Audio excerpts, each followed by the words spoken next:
K Sudhakaran KPCC അധ്യക്ഷ സ്ഥാനത്ത് തിരിച്ചെത്തി. KSU യൂത്ത് കോൺഗ്രസ് പ്രവർത്തകരുടെ മുദ്രാവാക്യം വിളികളുടെ അകമ്പടിയോടെയാണ് കെ സുധാകരന്റെ രണ്ടാം വരവ്. അധ്യക്ഷ സ്ഥാനത്ത് നിന്ന് ഒഴിവാക്കാനുള്ള നീക്കം നടന്നോ എന്ന ചോദ്യത്തിന് ആരെ എന്നെയോ നിങ്ങൾക്ക് ഇപ്പോഴും മനസ്സിലായില്ല അല്ലേ? സ്ഥാനാർത്ഥിയാക്കി പറഞ്ഞയക്കാൻ പറ്റുന്ന ഒരാളല്ല താനെന്ന് എല്ലാവർക്കും അറിയാം എന്നായിരുന്നു കെ സുധാകരന്റെ മറുപടി. അങ്ങനെ പോകാൻ കഴിയാ? പോകാൻ അങ്ങ് പറ്റുമോ? പോകാൻ വേറെ സ്ഥാനാർത്ഥിനെ വെക്കാൻ കഴിയാ? എവിടെയാ നീ? കയ്യിലല്ലോ. എന്തിന് വലിക്കാൻ? ആരെ വലിക്കാൻ? എന്നെയോ വലിക്കാനോ? നിങ്ങൾക്ക് എന്നെ ഇപ്പോൾ തിരിഞ്ഞിട്ടില്ലല്ലേ? അങ്ങനെയൊന്നും പറഞ്ഞു വിടാൻ പറ്റുന്ന ഒരാളല്ല ഞാനെന്ന് എല്ലാവർക്കും അറിയാം. ഈ പാർട്ടിയിലെ ആൾക്കെങ്കിലും അറിയാം, നിങ്ങൾക്ക് അറിയില്ലെങ്കിൽ. പാർട്ടിയിൽ സസ്പെൻഡ് ചെയ്ത ആളുകളെ തിരിച്ചെടുത്തത് പുനഃപരിശോധിക്കുമെന്ന് കെ സുധാകരൻ വ്യക്തമാക്കിയിട്ടുണ്ട്. ചടങ്ങിൽ ആക്ടിംഗ് പ്രസിഡന്റ് MM ഹസനോ പ്രതിപക്ഷ നേതാവ് വി.ഡി. സതീശനോ എത്തിയില്ല. കെ സുധാകരൻ ലോക്സഭാ തെരഞ്ഞെടുപ്പ് ഫലം വന്നാൽ അധ്യക്ഷ സ്ഥാനത്തുണ്ടാകില്ല എന്ന സൂചന ശക്തമാണ്. സുധാകര ഭീഷണി ഫലിച്ചോ?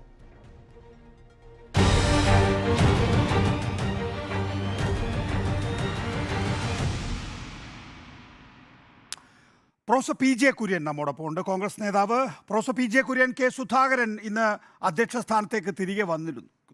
നമുക്കറിയാം, സംഘടനാ general secretary KC Venugopal, Deepa Das Munshi, കേരളത്തിൻ്റെ ചുമതലയുള്ള ACC ജനറൽ സെക്രട്ടറിക്ക് അയച്ച കത്തിൽ തെരഞ്ഞെടുപ്പ് പ്രക്രിയ പൂർത്തിയാകുന്നതുവരെ MM ഹസൻ താൽക്കാലിക പ്രസിഡന്റ് ആകുമെന്നായിരുന്നു.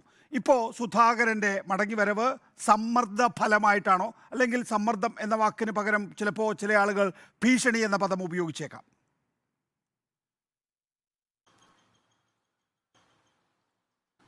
അല്ല, ഇതൊക്കെ നിങ്ങൾ മാധ്യമങ്ങൾ ഉണ്ടാക്കുന്ന കഥകളല്ലയോ? സമ്മർദ്ദം ചെലുത്തി എന്നുള്ളതിന് എന്തെങ്കിലും തെളിവ് മാധ്യമങ്ങളുടെ കയ്യിലുണ്ടോ? ശ്രീ സുധാകരൻ തന്നെ അതിന് മറുപടി പറഞ്ഞിട്ടുണ്ട്. അപ്പോൾ സമ്മർദ്ദമോ ഭീഷണിയോ എന്നൊക്കെ ഇതെല്ലാം മാധ്യമങ്ങളുടെ ഒരു ഗസ് വർക്കാണ്. അതിനപ്പുറത്തൊന്നുമില്ല. ചെറിയ കാര്യങ്ങളെ വാർത്തയ്ക്ക് വേണ്ടി വലുതാക്കുക എന്നതാണ് ഇപ്പോൾ മാധ്യമങ്ങൾ ചെയ്യുന്ന ജോലി. ആ കൂട്ടത്തിലൊന്നാണ് ഇത്.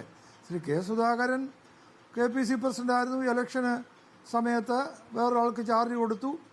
അത് കഴിഞ്ഞ് ഇലക്ഷൻ കഴിഞ്ഞ് അദ്ദേഹം വന്ന് ചാർജ് എടുത്തു. ഇതേ ഉള്ളൂ കാര്യം.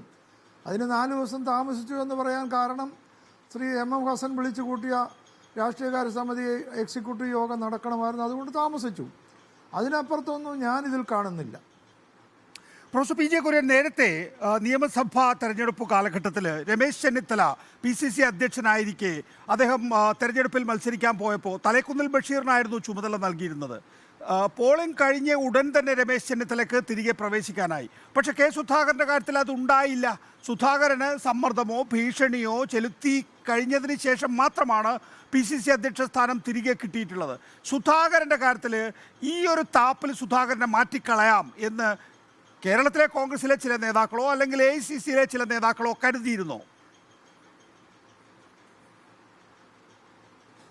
അതല്ലേ ഞാൻ പറഞ്ഞത്. സുധാകരൻ സമ്മർദ്ദം ചെലുത്തിയാണ് തിരിച്ചു വന്നത് എന്നതിന് എന്തെങ്കിലും തെളിവുകളുണ്ടോ? സുധാകരൻ തന്നെ അത് നിഷേധിച്ചില്ലേ? അപ്പോൾ തെളിവില്ലാത്ത ഒരു കാര്യമാണ് ഇപ്പോൾ മാധ്യമങ്ങൾ പറയുന്നത്. പ്രത്യേകിച്ച് ശ്രീ നികേഷ് അതാണ് എന്നോട് ചോദിക്കുന്നതും. സമ്മർദ്ദം ചെലുത്തിയതിന് ഒരു തെളിവും ഞാൻ കണ്ടില്ല. ഞാൻ വാർത്തകളിലെങ്ങും ഒന്നും അത് കണ്ടിട്ടില്ല. അപ്പോൾ ആ സ്ഥിതിക്ക് അതിന് മറുപടി പറയേണ്ടതായ കാര്യമേ ഇല്ല.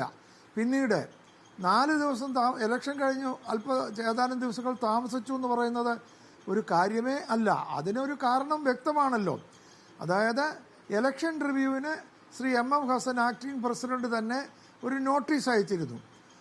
അപ്പോൾ ശ്രീ MM ഹസൻ അയച്ച നോട്ടീസ് അയച്ച് വിളിച്ചു കൂട്ടുന്ന യോഗം അത് ശ്രീ MM ഹസൻ തന്നെ അഡ്രസ്സ് ചെയ്യുകയും അധ്യക്ഷത വഹിക്കുകയും ചെയ്യുന്നത് വെറും ഒരു മര്യാദയല്ലേ? അത് നടന്നേ ഉള്ളൂ. അതിനുശേഷം ശ്രീ സുധാകരനോട് ചാർജ് എടുക്കാൻ പറഞ്ഞ് സുധാകരൻ ചാർജ് എടുത്തു. ഇതിനെ വലിയൊരു സംഭവമായി വാർത്തയാക്കി മാറ്റേണ്ടതില്ല എന്നാണ്. കെ സുധാകരൻ ഇന്ന് ഇന്ദിരാഭവനിലെത്തി സ്ഥാനം തിരികെ ഏറ്റെടുക്കുമ്പോൾ ആക്ടിംഗ് പ്രസിഡന്റ് MM ഹസൻ തിരുവനന്തപുരത്തുണ്ടായിട്ടും ഇന്ദിരാഭവനിലെത്തിയില്ല എന്നുള്ളത് ആരുടെ വിരസമാണ്? അത് ഞാൻ പറഞ്ഞ അതെന്താ വെച്ചാൽ കെ സുധാകരനാണല്ലോ KPC പ്രസിഡന്റ്. ചാർജ് ഒരു പുതിയ KPC പ്രസിഡന്റിനെ നിയമിച്ചിട്ട് അദ്ദേഹം ചാർജ് എടുക്കുകയാണെങ്കിൽ എല്ലാവരോട് ചെല്ലും, എല്ലാവരോട് ചെന്ന് സ്വീകരിക്കുകയൊക്കെ ചെയ്യും. ഇതത് വേണ്ട. ഇത് ഇപ്പോൾ എക്സിസ്റ്റിംഗ് KPC പ്രസിഡന്റ് സുധാകരൻ ഇലക്ഷന് വേണ്ടി ഒന്ന് പോയി തിരിച്ചു വന്ന് ചാർജ് എടുക്കുമെന്ന് പറയുന്നത് വലിയ സംഭവമൊന്നുമല്ല. അവിടെ MM ഹസനോ മറ്റുള്ളവരോ വരേണ്ടതായ കാര്യമില്ല. പക്ഷേ സമയമുള്ളവരോ താല്പര്യം കൂടുതലുള്ളവരോ പോകുമായിരിക്കും. അവിടെ വരാതിരുന്നതിന് ഒരു വാർത്തയാക്കേണ്ട കാര്യം പോലുമില്ല എന്നാണ് ഞാൻ പറയുന്നത്. പക്ഷേ ഹസന്റെ സാന്നിധ്യം ആവശ്യമാണെന്ന് താൻ കരുതുന്നു എന്നാണ് CK സുധാകരൻ പറഞ്ഞത്. അതങ്ങനെ വേണമല്ലോ പറയാൻ. KPC പ്രസിഡന്റ് എപ്പോഴും ഹസന്റെ എന്നല്ല എല്ലാ നേതാക്കന്മാരുടെയും സാന്നിധ്യം ആഗ്രഹിക്കുന്നു, ആവശ്യമാണെന്നേ പറയാൻ പറ്റത്തുള്ളല്ലോ. അതാണ് അദ്ദേഹം പറഞ്ഞത്. ഹസനോട് ഉണ്ടായിരുന്നെങ്കിൽ എല്ലാവരും നല്ലതായിരുന്നു, ഞാൻ പോയിരുന്നാലും നല്ലതായിരുന്നല്ലോ, ഞാനും പോയില്ലല്ലോ, അങ്ങനെ ഓരോരുത്തരും ചെന്നാൽ നല്ലതായിരുന്നു എന്ന് പറയുന്നതിനകത്ത് മറ്റൊന്നും വ്യാഖ്യാനം കൊടുക്കണ്ട. വ്യാഖ്യാനമല്ല, അവിടെ വൈരുദ്ധ്യം ഉണ്ട്. പ്രൊഫസർ PJ കുര്യൻ, ഹസന്റെ സാന്നിധ്യം ആവശ്യമാണെന്ന് K സുധാകരൻ കരുതുന്നു, ആവശ്യമില്ല എന്ന് MM ഹസൻ കരുതുന്നുണ്ടാകാമെന്ന് K സുധാകരന് തോന്നി. അതെ, അങ്ങനെയാണെങ്കിൽ തന്നെ കോൺഗ്രസ് പോലുള്ള ഒരു ജനാധിപത്യ പാർട്ടിയിൽ അത്തരം വ്യത്യസ്തങ്ങളായ കാഴ്ചപ്പാടുകളും അഭിപ്രായങ്ങളും സ്വാഭാവികമാണല്ലോ. അതിനകത്തൊന്നും അസ്വാഭാവികതയില്ല. ഇപ്പം സുധാകരൻ ചാർജ് എടുക്കുന്നു, പുതിയ KPC പ്രസിഡന്റ് അല്ല, നേരത്തെയുള്ള KPC പ്രസിഡന്റാണ്. അദ്ദേഹം ചാർജ് എടുക്കുന്ന സമയത്ത് ഹസനോട് ഉണ്ടായിരുന്നെങ്കിൽ നന്നായിരുന്നു എന്ന് ശ്രീ സുധാകരന് തോന്നുന്നതും പറയുന്നതും നല്ലതാണ്. പക്ഷേ ശ്രീ ഹസന് അതിന് പോകേണ്ട കാര്യമൊന്നുമില്ല, എക്സിസ്റ്റിംഗ് പ്രസിഡന്റ് തന്നെയല്ലോ എന്ന് ഹസന് തോന്നിക്കാണാം. അതുകൊണ്ട് രണ്ടുപേർക്കും വ്യത്യസ്തമായി തോന്നുവാനുള്ള അവകാശം അവർക്കുണ്ട്. അതിലും ഞാൻ വലിയ കാര്യങ്ങൾ കാണുന്നില്ല. ആക്ടിംഗ് പ്രസിഡന്റ് എത്തിയിട്ടില്ല, പ്രതിപക്ഷ നേതാവും എത്തിയിട്ടില്ല. ആക്ടിംഗ് പ്രസിഡന്റ് എത്തേണ്ടതായിരുന്നു എന്ന് സുധാകരൻ അഭിപ്രായമുണ്ട്.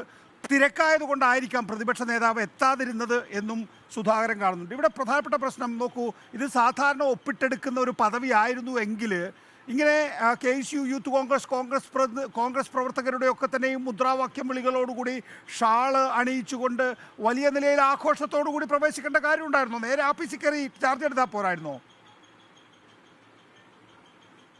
അല്ല, അതിപ്പോൾ സുധാകരനെ കെ സുധാകരന് എന്ന് പറഞ്ഞാൽ എന്തൊക്കെ പറഞ്ഞാലും കേരളത്തിൽ കണ്ണൂർ മുതൽ തിരുവനന്തപുരം വരെ ധാരാളം ഫോളോവേഴ്സുണ്ട്.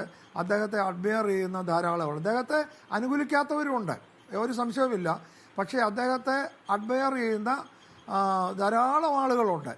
അപ്പോൾ സുധാകരനെ ഒരു ഇലക്ഷൻ സമയത്ത് മാറി നിന്നിട്ട് വന്ന് ചാർജ് എടുക്കുമ്പോൾ അതിൽ ആഹ്ലാദം പ്രകടിപ്പിക്കാൻ കുറേ ആളുകൾ ന്യായമായും ഉണ്ടാകും. അത് സുധാകരൻ്റെ ഒരു പ്രവർത്തകരുടെ ഇടയിലുള്ള സമ്മതിയായിട്ട് മാത്രമേ ഞാൻ കാണുന്നുള്ളൂ. തീർച്ചയായും സുധാകരനെ അനുകൂലിക്കാത്തവരുണ്ട്. അതിപ്പോൾ കോൺഗ്രസ് പാർട്ടിയുടെ പ്രത്യേകതയാണ്. ഓരോ നേതാവിനെ അനുകൂലിക്കുന്നവരും എതിർക്കുന്നവരും കാണും. കോൺഗ്രസ് ഒരു വലിയ ജനാധിപത്യ പാർട്ടിയാണ്. CPM-നെ പോലെ നേതാവിൻ്റെ മുമ്പിൽ പച്ചപുഞ്ചം അടക്കി ആരും എതിർക്കാതെ വ്യത്യസ്ത അഭിപ്രായമൊന്നും പറയാതെ നേതാവിനെ മാത്രം അംഗീകരിച്ചുകൊണ്ട് എതിരില്ലാതെ നടക്കുന്ന ഒരു പാർട്ടിയല്ല കോൺഗ്രസ്. കോൺഗ്രസിനകത്ത് വ്യത്യസ്ത അഭിപ്രായങ്ങൾക്ക് എപ്പോഴും സ്ഥാനമുണ്ട്. അത് പ്രകടിപ്പിക്കുകയും ചെയ്യും. പാർട്ടി ഫോറത്തിലും പ്രകടിപ്പിക്കും, പുറത്തും പ്രകടിപ്പിക്കും. അപ്പോൾ നേതാക്കന്മാർക്കും അതുപോലെ തന്നെ നേതാക്കന്മാരെ അംഗീകരിക്കുന്നവരും നേതാക്കന്മാരെ എതിർക്കുന്നവരും അതിനകത്ത് കാണും. അതെല്ലാവർക്കും ഉണ്ട്. എനിക്കും അങ്ങനെയുള്ള അനുഭവങ്ങളുണ്ട്. അപ്പോൾ സ്വാഭാവികമായി സുധാകരൻ വന്ന് രണ്ടാമത് വീണ്ടും വന്ന് ചാർജ് അസ്യൂം ചെയ്യുമ്പോൾ അദ്ദേഹത്തോട് താല്പര്യമുള്ളവർ വന്ന് മുദ്രാവാക്യം വിളിച്ചു. അതൊന്നും വലിയ സംഭവമായി ചിത്രീകരിക്കേണ്ട എന്ന് തന്നെയാണ് എൻ്റെ നിലപാട്. ഈ കടുത്ത നിലപാടിലേക്ക് പോകുമെന്ന് സുധാകരൻ അറിയിച്ചതോടുകൂടിയാണ് ചുമതല ഏൽക്കാൻ ഡൽഹിയുടെ അനുമതി കിട്ടിയത് എന്ന ഒരു വാർത്ത താങ്കളുടെ ശ്രദ്ധയിൽപ്പെട്ടോ എന്ന് എനിക്കറിയില്ല. അങ്ങനെ ചില മാധ്യമങ്ങൾ റിപ്പോർട്ട് ചെയ്തിട്ടുണ്ട്. ഈ കടുത്ത നിലപാടിലേക്ക് എന്ന് പറയുമ്പോൾ K സുധാകരനെ സംബന്ധിച്ചിടത്തോളം BJP-യിലേക്ക് എന്നുള്ളതാണ്. തനിക്കിഷ്ടമുള്ളപ്പോൾ BJP പോകും എന്ന് പറഞ്ഞയാളാണ് K സുധാകരൻ. ഏറ്റവും ഒടുവിലത്തെ അഭിമുഖത്തിൽ പോലും ഒരിക്കലും BJP-യിലേക്ക് പോകില്ല എന്ന ചോദ്യത്തിന് K സുധാകരൻ പറഞ്ഞ മറുപടി ഇപ്പോഴില്ല എന്ന് മാത്രമാണ്. പ്രൊഫസർ PJ കുര്യൻ, അങ്ങനെ ഈ തെരഞ്ഞെടുപ്പിൻ്റെ 3ാം ഘട്ടം മാത്രം പൂർത്തിയായിരിക്കുന്ന സാഹചര്യത്തിൽ K സുധാകരൻ BJP-യിലേക്ക് പോയിക്കളഞ്ഞ് ഒരു വാർത്ത ദേശീയ തലത്തിൽ സൃഷ്ടിക്കേണ്ട എന്ന് വിചാരിച്ചിട്ടാണോ പെട്ടെന്നുള്ള അനുമതി അങ്ങനെയല്ല എന്ന് താങ്കൾ പറഞ്ഞെങ്കിൽ പോലും അത് കോൺഗ്രസിൻ്റെ തലക്ക് മീതെ ഒരു ഡെമോക്രസിൻ്റെ വാൾ പോലെ തൂങ്ങിക്കിടക്കുന്നുണ്ടോ?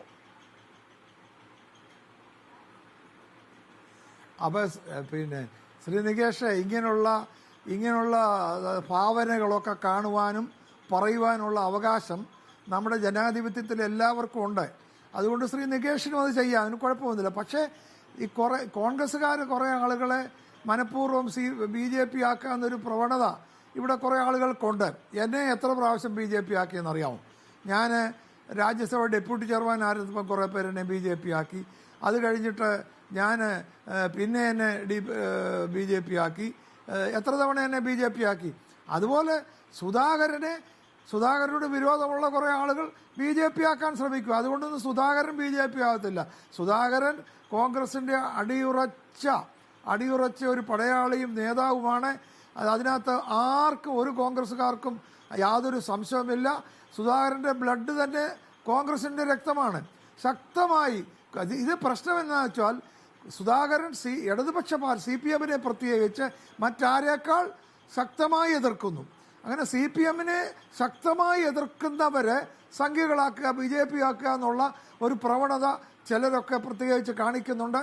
അതിനൊരെയാണ് സുധാകരനോട് BJP പോകുന്നു ചോദിക്കുമ്പോൾ അദ്ദേഹം ദേഷ്യപ്പെട്ട് എന്തെങ്കിലും പറഞ്ഞു കാണും. എന്നോട് BJP പോകാമെന്ന് ചോദിച്ചപ്പം ഞാൻ കഴിഞ്ഞ ദിവസം പറഞ്ഞത് ഞാൻ ഇപ്പോഴും ഓർക്കുന്നുണ്ട്. എന്നോട് BJP പോകുമെന്ന് ചോദിച്ചപ്പോൾ ഞാൻ പറഞ്ഞത് ഇതിന് മറുപടി പറയാൻ മലയാള വാക്കുകളുണ്ട്, പക്ഷെ ഞാനത് പറയില്ല എന്നാണ് പറഞ്ഞത്. അപ്പോൾ അങ്ങനെ ഇത്തരം ചോദ്യങ്ങൾ, ഏറ്റവും മോശമായ ചോദ്യങ്ങൾ ചോദിക്കുമ്പോൾ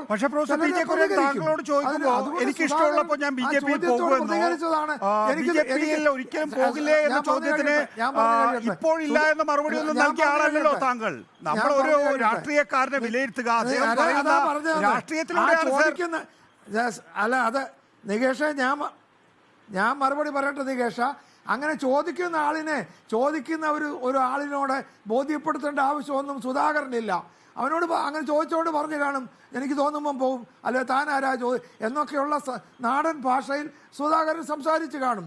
അതിൻ്റെ അർത്ഥം സുധാകരൻ BJP പോകുന്നതാണോ എന്നൊക്കെ വ്യാഖ്യാനിക്കുന്നത് കടന്നു കൈയല്ലയോ എന്നാണ് ഞാൻ ചോദിക്കുന്നത്. താങ്കൾ തന്നെ നേരത്തെ പറഞ്ഞു സുധാകരനെ എതിർക്കുന്ന ആളുകൾ കോൺഗ്രസിലുണ്ട് എന്ന്. ഏതായാലും സുധാകരന്റെ KPCC അധ്യക്ഷ സ്ഥാനത്തെ പ്രവർത്തനം പോരാ എന്ന് പറഞ്ഞു വെട്ടാൻ കാത്തിരിക്കുന്ന നേതാക്കളുണ്ട്.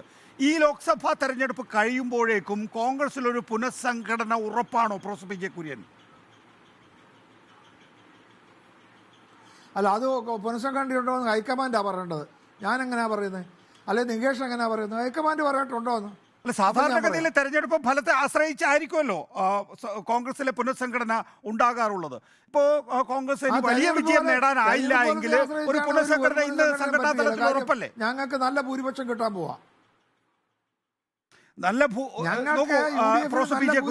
കോൺഗ്രസിനായിരിക്കും ഭൂരിപക്ഷ സീറ്റുകളെന്ന് ഏതാണ്ട് ഒരു തീരുമാനമൊക്കെ ആയിട്ടുണ്ട്. രാഷ്ട്രീയ നിരീക്ഷകരൊക്കെ അങ്ങനെയാണ് കാണുന്നത്. പക്ഷേ കോൺഗ്രസ് വിചാരിക്കുന്നത് ഒരു 20-20 എന്നുള്ള നിലയിലാണ്. വലിയ ഫലം കോൺഗ്രസിന് അനുകൂലമായി ഉണ്ടാകുമെന്നാണ്. അങ്ങനെ ഒരു വലിയ ഫലം കോൺഗ്രസിന് അനുകൂലമായിട്ടുണ്ടാകുന്നില്ല എങ്കിൽ കോൺഗ്രസിലൊരു പുനഃസംഘടന. ഇന്ന് സുധാകരനോട് തന്നെ ആ ചോദ്യം പറഞ്ഞു, താങ്കൾക്ക് MP സ്ഥാനവും KPCC അധ്യക്ഷ സ്ഥാനവും ഒരേ സമയം കൊണ്ടുപോകാൻ സാധിക്കുമെന്ന്. അത് ആലോചിക്കാം എന്നാണ് അദ്ദേഹം പറഞ്ഞത്. അപ്പൊ അത്തരത്തിലുള്ള പ്രശ്നങ്ങളുണ്ട് സംഘടനയുടെ മുന്നിൽ. അല്ല, അത് KPCC സ്ഥാനവും MP സ്ഥാനവും ഒന്നിച്ച് കൊണ്ടുപോകാൻ പറ്റുമോ എന്ന് സുധാകരനോട് ചോദിച്ചാൽ അദ്ദേഹം അത് ആലോചിക്കാമെന്ന് പറയുന്നത് അദ്ദേഹത്തിൻ്റെ മര്യാദയും അദ്ദേഹത്തിൻ്റെ ജനാധിപത്യ സ്വഭാവമാണ് അത് കാണിക്കുന്നത്. ഒരു അഭിപ്രായം വന്നപ്പോൾ അത് ആലോചിക്കാമെന്ന് പറഞ്ഞു. അത് അദ്ദേഹം ആലോചിക്കേണ്ട കാര്യമാണ്. അദ്ദേഹമാണ് അതിനെക്കുറിച്ച് മറുപടി പറയേണ്ടത്, ഞാനല്ല. പക്ഷേ അദ്ദേഹം KPCC പ്രസിഡന്റ് എന്ന നിലയിൽ അദ്ദേഹത്തിൻ്റെ പ്രവർത്തനത്തെക്കുറിച്ച് ആരും പരസ്യമായി എതിരായിട്ടൊന്നും പറയുന്നത് ഞാനിതുവരെ കേട്ടിട്ടില്ല. പരസ്യമായ പാർട്ടിക്കകത്ത് ഏത് പ്രസിഡന്റിനെ കുറിച്ചും വിമർശനം ഉണ്ടാകും. അത് കോൺഗ്രസ് പാർട്ടിക്കകത്ത് വിമർശന അതീതമായ ഒരു പ്രസിഡന്റും ഉണ്ടായിട്ടില്ല. അത് സ്വാഭാവികമാണ്. അത്തരം വിമർശനങ്ങൾ ഉണ്ടാകുന്നതല്ലാതെ KPCC പ്രസിഡന്റായിട്ട് ശ്രീ സുധാകരൻ പറ്റില്ല, അല്ലെ ഒഴിയണം എന്ന് പറയുന്ന പരസ്യമായ ഒരു വിമർശനവും ഞാൻ എങ്ങൊന്നും കേട്ടിട്ടില്ല എന്നുള്ളതാണ് സത്യം. നോക്കൂ പ്രൊഫസർ PJ കുര്യൻ, KPCC അധ്യക്ഷ സ്ഥാനത്ത് സുധാകരൻ തൃപ്തികരമായിട്ടുള്ള പ്രവർത്തനം നടത്തുന്നില്ല. അദ്ദേഹം കേഡർ പാർട്ടിയാക്കി ഈ സംവിധാനത്തെ മുന്നോട്ട് കൊണ്ടുപോകുമെന്ന് പറഞ്ഞു. പക്ഷെ നോക്കൂ, തിരുവനന്തപുരത്തെയും തൃശ്ശൂരിലെയും ലോക്സഭാ സ്ഥാനാർത്ഥികളാണ് ഇക്കാര്യത്തിൽ പരസ്യമായ നിലപാടെടുത്തിട്ടുള്ളത്. അത് തിരുവനന്തപുരത്ത് 234 ബൂത്തുകളിൽ ആളുണ്ടായിരുന്നില്ല. കെ മുരളീധരൻ തൃശ്ശൂരെ കാര്യം പറയുന്നത് 200-ലധികം ബൂത്തുകളിൽ ആളുണ്ടായിരുന്നില്ല എന്നാണ്. നോക്കൂ, കേഡർ സംവിധാനത്തിൽ ബൂത്തിലിരിക്കാൻ ആളില്ല എന്ന് പറയുന്ന ഒരു പാർട്ടിയായിട്ട് കോൺഗ്രസ് മാറിയിരിക്കുന്നു എന്നുള്ളതാണ്. അതോ സംഘടനാ തലത്തിൽ? ഇനി നിയമസഭാ കക്ഷി നേതാവിൻ്റെ കാര്യത്തിനകത്ത്, ഈ നിയമസഭാ കക്ഷി നേതാവിനകത്ത് പോലും ഒരുപക്ഷേ ഈ പറയുന്ന പുനഃസംഘടനാ ഘട്ടത്തിൽ, അതായത് ലോക്സഭാ തെരഞ്ഞെടുപ്പ് ഫലത്തിന് ശേഷം മാറ്റങ്ങൾ ഉണ്ടായേക്കാം എന്നുള്ള ചർച്ചകൾ കോൺഗ്രസിലുള്ളതായി കേൾക്കുന്നു പ്രൊഫസർ പി ജെ കുര്യൻ. അപ്പോൾ ഒരു സമഗ്ര മാറ്റം ഉണ്ടാകാനുള്ള സാധ്യതയുണ്ടോ ലോക്സഭാ തെരഞ്ഞെടുപ്പിന് ശേഷം? നികേഷേ, കോൺഗ്രസ് ഒരു കേഡർ പാർട്ടിയല്ല.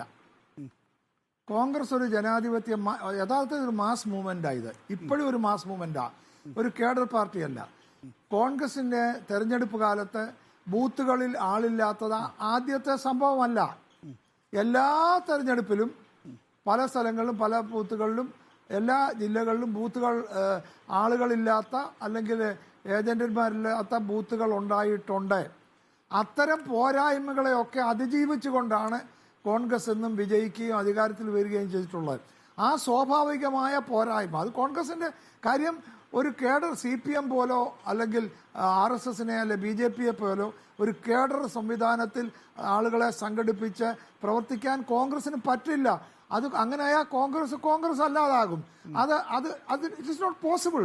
കാരണം കോൺഗ്രസിന്റെ ഒരു നേച്ചർ അതാണ്. അതൊരു മാസ് മൂവ്മെന്റ് ആണ്. അതൊരു ഫ്രീ പാർട്ടിയാണ്. പാർട്ടിക്ക് അകത്ത് സ്വാതന്ത്ര്യം ഉള്ളതാണ്. അത്തരം ഒരു പാർട്ടിക്ക് ചിലപ്പോൾ ബൂത്തുകളിൽ ഇരിക്കാൻ ആളില്ലാതെ വരും. അത് ആദ്യമല്ല. മുമ്പുള്ള ഞാൻ 7 തെരഞ്ഞെടുപ്പിൽ പാർലമെന്റിൽ മത്സരിച്ച ആളാണ്. 6ലും ജയിച്ച ആളാണ്. ഞാൻ ജയിച്ച തെരഞ്ഞെടുപ്പിലും വലിയ ഭൂരിപക്ഷത്തിന് ഇടുക്കിയിൽ ഞാൻ 1,36,000 വോട്ടിനാണ് ജയിച്ചത്. ആ തെരഞ്ഞെടുപ്പിൽ പോലും ബൂത്തിൽ ചില ബൂത്തുകൾ തക്കതായ ആളുകളെ കിട്ടിയിട്ടില്ല. അത് സ്വാഭാവികമാണ്. അത് കണ്ടുകൊണ്ടൊന്നും അല്ലെ തന്നെ KPC പ്രസിഡന്റ് ജോലിയാണോ എല്ലാ ബൂത്തിലും ആളെ തിരിച്ച് കണ്ടെത്തുക എന്നുള്ളത്? അല്ലല്ലോ. അത് KPC പ്രസിഡന്റ്, DC പ്രസിഡന്റ്, താഴെ മണ്ഡലം കമ്മിറ്റികളുടെ ചുമതലയാണ് ബൂത്തുകളിൽ ആളെ കണ്ടെത്തി ഇരുത്തുക എന്നുള്ളത്. അതിൻ്റെ പേരിൽ KPC പ്രസിഡന്റ് പോരായ്മയെന്ന് പറഞ്ഞാലൊന്നും അതൊന്നും ശരിയല്ല. അത്തരത്തിലുള്ള അങ്ങനെ ഒരു ആർഗ്യുമെന്റ് അങ്ങനെ വലിച്ചു കിട്ടി ഓരോരുത്തർ തള്ളി വെക്കുന്നതിനോട് എനിക്ക് യോജിപ്പില്ല. ചുരുക്കത്തിൽ സംഘടനാ മാറ്റം, അതായത് ഒരു പുനഃസംഘടന, അത് പാർലമെന്ററി പാർട്ടിയിലോ അല്ലെങ്കിൽ PCCയിലോ വേണമോ എന്ന് തീരുമാനിക്കേണ്ടത് AICC ആണ്. അത് ലോക്സഭാ തെരഞ്ഞെടുപ്പിന് ശേഷം അങ്ങനെ ഒരു തീരുമാനം ഉണ്ടാകുമോ? ഹൈക്കമാൻഡാണ്. അത് ഹൈക്കമാൻഡാ തീരുമാനിക്കേണ്ടത്. ലോക്സഭാ തെരഞ്ഞെടുപ്പ് കഴിഞ്ഞിട്ട് പാർട്ടിയുടെ ഒക്കോഴ്സ് KPCCയുടെ റിപ്പോർട്ടും ഇലക്ഷൻ്റെ റിസൾട്ടും അനലൈസ് ചെയ്തിട്ട് ഹൈക്കമാൻഡ് തീരുമാനിക്കും ഒരു പുനഃസംഘടന വേണോ എന്ന്. അത് തീരുമാനിക്കില്ല എന്ന് ഞാൻ പറയുന്നില്ല. എനിക്കതിനെക്കുറിച്ച് പറയാൻ അറിഞ്ഞുകൂടാ. ഹൈക്കമാൻഡ് തീരുമാനിക്കും. അത് ഹൈക്കമാൻഡ് അതിനെക്കുറിച്ച് അതുകൊണ്ട് തീരുമാനിക്കുമോ ഇല്ലയോ എന്ന് എനിക്ക് പറയാൻ പറ്റില്ല. അതായി ഞാൻ പറയുന്നു. ശരി, നന്ദി പ്രൊഫസർ പി ജെ കുര്യൻ, മുൻ രാജ്യസഭ ഡെപ്യൂട്ടി ചെയർമാൻ, കോൺഗ്രസിന്റെ മുതിർന്ന നേതാവ്, സഹകരിച്ചതിന്.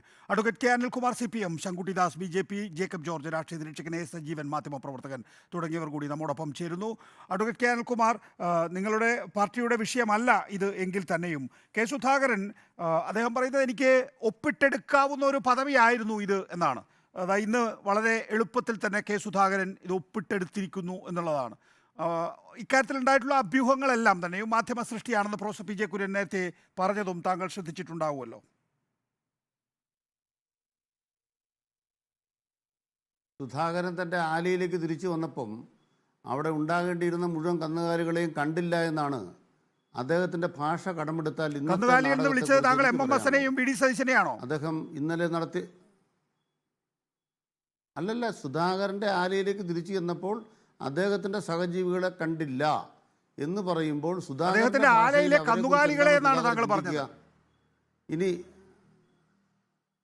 അല്ല, ഞാൻ പറഞ്ഞില്ല, മറിച്ച് സുധാകരൻ എങ്ങനെയാ പറയുന്നതെന്നുള്ളത് നമ്മൾ കണ്ടിട്ടുണ്ടല്ലോ.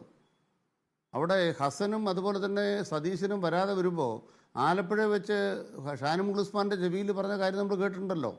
ബാബു പ്രസാദിന്റെ ചെവിയിൽ എന്തായിരിക്കും പറഞ്ഞിരിക്കുക യഥാർത്ഥത്തിൽ? ഞാൻ പറഞ്ഞത് സുധാകരൻ്റെ ആരയിൽ നിന്നും ഏതാണ്ട് ഒഴിഞ്ഞു പോകുന്ന പോലെ അദ്ദേഹം ഒരു പ്രയോഗം നടത്തിയപ്പോൾ ഞാൻ തിരിച്ച് അദ്ദേഹം പറഞ്ഞതാണ്. ഇനി വേണേൽ നമുക്ക് തിരുത്താമല്ലോ. അദ്ദേഹം പറഞ്ഞ് താൻ തൊടൽ പോയൊരു പട്ടിയാണ്. അദ്ദേഹം സ്വയം പറഞ്ഞാണ് തൃക്കാക്കര തെരഞ്ഞെടുപ്പിൽ. അപ്പോൾ തിരിച്ചു വന്നപ്പോഴത്തേക്കും അവിടെ വേറെ ആരെയും കണ്ടില്ല എന്ന് വേണേൽ അദ്ദേഹത്തിന് പരിതപിക്കാം. പ്രശ്നം അതല്ല. മാരാർജി ഭവനിൽ ചാർജ് എടുക്കുമെന്ന് വെല്ലുവിളിച്ചപ്പോഴാണ് യഥാർത്ഥത്തിൽ KPC പ്രസിഡന്റിൻ്റെ കസേര തൽക്കാലം അവിടെ ഇട്ടുകൊടുത്തേച്ച് മറ്റുള്ളവരെല്ലാം ഓടി രക്ഷപ്പെട്ടത്. കെ സുരേന്ദ്രൻ തൽക്കാലം രക്ഷപ്പെട്ടിരിക്കുന്നു. ഇല്ലെങ്കിൽ മാരാർജി പോലും ഇപ്പം തന്നെ ചാർജെടുത്തേനെ. കാരണം BJPയുടെ ഹൗസിനകത്തുള്ള അടി എന്തായിരുന്നു ഇന്നലെ? എല്ലാ സീറ്റിലും തോക്കാൻ പോകുന്ന, പല സീറ്റിലും കെട്ടിവെച്ച കാശ് പോലും കിട്ടാത്ത BJPയിൽ എന്തടിയാണ് കേരളത്തിൽ നടന്നുകൊണ്ടിരിക്കുന്നത്? അതിനേക്കാൾ വലിയ അടിയാണ് കോൺഗ്രസ്സിൽ. പുതുപ്പള്ളി തെരഞ്ഞെടുപ്പിന് നമ്മൾ കണ്ടു. ആ തെരഞ്ഞെടുപ്പിന് കണ്ട അതേ പിടിവലി എന്ന് പറയുന്നത് ഇന്നും കോൺഗ്രസിനെ തുടരുന്നു എന്ന് മാത്രമല്ല, ഇപ്പം അത് അണപൊട്ടി പുറത്തേക്ക് ഒഴുകിയിരിക്കുകയാണ്. ഇവിടെ അങ്ങനെയാണോ ശ്രീ ശങ്കുട്ടിദാസ് ഈ മാരാർജി ഭവനെയും BJPയെയും ഒരു വാക്ക് പറയണം. അതായത് ബഹുമാനപ്പെട്ട PJ കുര്യൻ സാർ പറഞ്ഞതിനോട് ഒരു വാക്ക് കൂട്ടിച്ചേർക്കാനുണ്ട്. ഏതെങ്കിലും ഒരു മാധ്യമപ്രവർത്തകൻ ചോദിച്ചപ്പോൾ പ്രകോപിതനായി പറഞ്ഞ മറുപടി അല്ല ബഹുമാനപ്പെട്ട സുധാകരൻ്റെത്. അങ്ങനെ ഇത് ലളിതമാക്കരുത്. അദ്ദേഹത്തോടു കൂടിയാണ് ഞാൻ അപേക്ഷിക്കുന്നത്. എന്താ സുധാകരൻ പറഞ്ഞത്? ചരിത്രം മാപ്പ് നൽകാത്തൊരു വാചകമാണ് അദ്ദേഹം പറഞ്ഞത്. മുമ്പ് കേരളത്തിൽ 2 മുന്നണികൾ ഉണ്ടായിരുന്നത്, ഒന്ന് LDF, മറ്റൊന്ന് UDF. ഇപ്പോൾ ഓൾട്ടർനേറ്റീവ് ഉണ്ട്. BJP ഓൾട്ടർനേറ്റീവാണ്.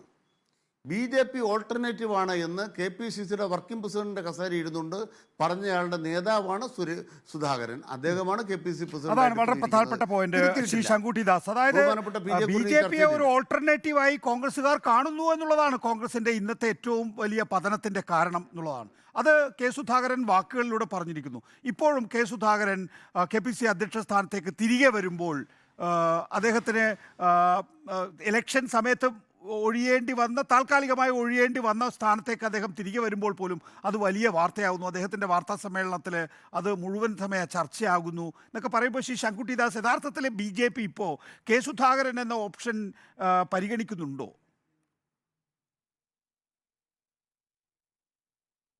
നോക്കൂ, ഈ വിഷയത്തിൽ BJPയുടെ അഭിപ്രായം പറയേണ്ട ആവശ്യം പോലും ഇല്ല. ഇത് കോൺഗ്രസിൻ്റെ ഒരു ആഭ്യന്തര പ്രശ്നമാണ്. തെരഞ്ഞെടുപ്പ് നടക്കുന്ന സമയത്ത് അവരുടെ അധ്യക്ഷൻ ഒരു മണ്ഡലത്തിൽ മത്സരിക്കുകയായതുകൊണ്ട് അദ്ദേഹം മാറി നിന്നു. അതിനുശേഷം അദ്ദേഹം മടങ്ങി വരുന്നു. അവരുടെ ആഭ്യന്തര കാര്യമാണ്. അദ്ദേഹം BJPയിലേക്ക് വരാൻ സാധ്യതയുണ്ടോ എന്ന് വെച്ച് കഴിഞ്ഞാൽ പ്രവചിക്കാൻ ഞാൻ ആളല്ല. കേരളത്തിലെ ധാരാളം രാഷ്ട്രീയ നേതാക്കന്മാർ 2 മുന്നണികളിൽ നിന്നും BJPയിലേക്ക് വരാൻ സാധ്യതയുണ്ട് എന്നുള്ളത് തന്നെയാണ് എൻ്റെ രാഷ്ട്രീയ നിരീക്ഷണം. അത് കോൺഗ്രസിൽ നിന്ന് മാത്രമല്ല, കേരളത്തിൽ ആദ്യമായിട്ട് ഒരു മുൻ മന്ത്രി BJPയിലേക്ക് വന്നത് ഇടതുപക്ഷത്തു നിന്നാണ്, വിശ്വനാഥ മേനോൻ. ആദ്യമായിട്ടൊരു മുൻ MLA BJPയിലേക്ക് വന്നത് ഇടതുപക്ഷത്തു നിന്നാണ്, അൽഫോൺസ് കണ്ണന്താനം. അതേപോലെ തന്നെ കോൺഗ്രസിൽ നിന്നും ധാരാളം നേതാക്കന്മാർ BJPയിലേക്ക് വന്നിട്ടുണ്ട്. ഇപ്പൊ S. രാജേന്ദ്രൻ ഉൾപ്പെടെയുള്ള CPMന്റെ നേതാക്കന്മാരല്ലേ BJPയുമായിട്ട് ക്ഷമിക്കണം. അദ്ദേഹം BJPയുടെ സ്ഥാനാർത്ഥിയായിട്ട് മത്സരിക്കുകയും ചെയ്തിട്ടുണ്ടല്ലോ. BJPയുടെ സ്ഥാനാർത്ഥിയായിട്ട് താമരച്ചിഹ്നത്തിൽ മത്സരിച്ചിട്ടുണ്ടോ?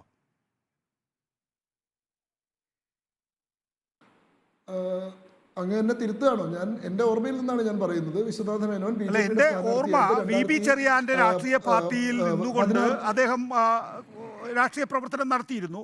ആ ഘട്ടത്തിൽ എറണാകുളത്ത് നിങ്ങൾ പിന്തുണയ്ക്കുകയും ചെയ്തിരുന്നു. പക്ഷെ താമര ചിഹ്നത്തിലാണോ? താമര ചിഹ്നത്തിലല്ല മത്സരിച്ചത്. പക്ഷെ BJP മുന്നണിയുടെ ഭാഗമായിട്ടാണ് അദ്ദേഹം മത്സരിച്ചത്. അൽഫോൺസ് കണ്ണന്താനം താമര ചിഹ്നം. അൽഫോൺസ് കണ്ണന്താനവും കരുവാൾ ക്ഷേത്രത്തിൽ മത്സരിച്ച ആളല്ല, സ്വതന്ത്ര സ്ഥാനാർത്ഥിയായിരുന്നു ഇടതുപക്ഷത്തിന്റെ. ശരി, ഞാൻ പറയുന്നത് എന്താണെന്ന് വെച്ചാൽ കേരളത്തിൻ്റെ രാഷ്ട്രീയ സാഹചര്യം മാറിക്കൊണ്ടിരിക്കുകയാണ്. BJPന് ഒരു ഓൾട്ടർനേറ്റീവായിട്ട് കെ സുധാകരൻ മാത്രമല്ല ധാരാളം ആളുകൾ കാണുന്നുണ്ട്. ഇപ്പോൾ പത്മജ വേണുഗോപാൽ BJPയിലേക്ക് വന്നു, അനിൽ കെ ആന്റണി BJPയിലേക്ക് വന്നു. അതേപോലെ അബ്ദുള്ളക്കുട്ടി ഇടതുപക്ഷത്തിൻ്റെയും കോൺഗ്രസിൻ്റെയും MP ആയിട്ടിരുന്നിട്ടുള്ള MLA ആയിട്ടിരുന്നിട്ടുള്ള ആളാണ്, അദ്ദേഹം BJPയിലേക്ക് വന്നു. അങ്ങനെ എല്ലാവർക്കും ഒരു തേർഡ് ഓൾട്ടർനേറ്റീവായിട്ട് നാളെ ഒരുപക്ഷെ കേരളത്തിലെ ഏറ്റവും വലിയ പാർട്ടിയാവാൻ സാധ്യതയുള്ള ഒരു സ്ഥാപനമായിട്ട് BJP എന്ന് പറയുന്ന പാർട്ടി ഇപ്പോൾ കേരളത്തിന് മുന്നിൽ നിൽക്കുന്നുണ്ട്. ഇത്തവണത്തെ തെരഞ്ഞെടുപ്പിൽ വളരെ അഭിമാനകരമായിട്ടുള്ളൊരു വിജയം BJP നേടുമെന്നാണ് കഴിഞ്ഞ ദിവസത്തെ അവലോകന യോഗത്തിലൊക്കെ പറഞ്ഞത്. അനിൽകുമാറിന് കിട്ടിയിട്ടുള്ള വാർത്ത എന്താണെന്ന് എനിക്കറിയില്ല. അദ്ദേഹം പറഞ്ഞ അവിടെ ഗംഭീര അടിയായിരുന്നു എന്നാണ്. പക്ഷേ BJPയുടെ കഴിഞ്ഞ ദിവസം നടത്തിയിട്ടുള്ള നേതൃയോഗത്തിൽ നടത്തിയിട്ടുള്ള അവലോകനത്തിൽ പറയുന്നത് ചുരുങ്ങിയത് 2 സീറ്റിലെങ്കിലും ജയിക്കും, 20% മേലെ വോട്ട് ഷെയർ കേരളത്തിൽ നേടും, 10ഓളം മണ്ഡലങ്ങളിൽ BJP, അതായത് നിയമസഭാ മണ്ഡലങ്ങളിൽ BJP 1ാം സ്ഥാനത്ത് വരും. ദക്ഷിണേന്ത്യയിലെ ഏറ്റവും വലിയ പാർട്ടിയായിട്ട്, ദക്ഷിണേന്ത്യയിലെ ഏറ്റവും കൂടുതൽ സീറ്റുകളുള്ള പാർട്ടിയായിട്ട് BJP വരും എന്നാണ് കഴിഞ്ഞ ദിവസം നടന്നിട്ടുള്ള തമിഴ്നാട്ടും കേരളത്തിലും അവസാനിച്ച സ്ഥിതിക്ക് ഇനിയിപ്പോൾ നമ്മൾ അക്കാര്യത്തിൽ വാഗ്വാദം നടത്തിയിട്ട് കാര്യമില്ല. തെരഞ്ഞെടുപ്പ് ഫലം 4-ാം തീയതി വരും. ശേഷജീവൻ ഓർമ്മയുണ്ടല്ലോ ഈ മുഖം. കെ സുധാകരൻ, ക്ഷമിക്കണം ഞാൻ വരാം, ശേഷജീവൻ കെ സുധാകരൻ KPCC അധ്യക്ഷ സ്ഥാനം ഏറ്റെടുത്ത ദിവസം ഇപ്പോൾ പ്രൊഫസർ PJ കുര്യൻ വന്ന പോലെ കെ സുധാകരനായിരുന്നു നമ്മുടെ ഒന്നാമത്തെ അതിഥി. അന്ന് പാനലിൽ താങ്കളുണ്ടായിരുന്നു.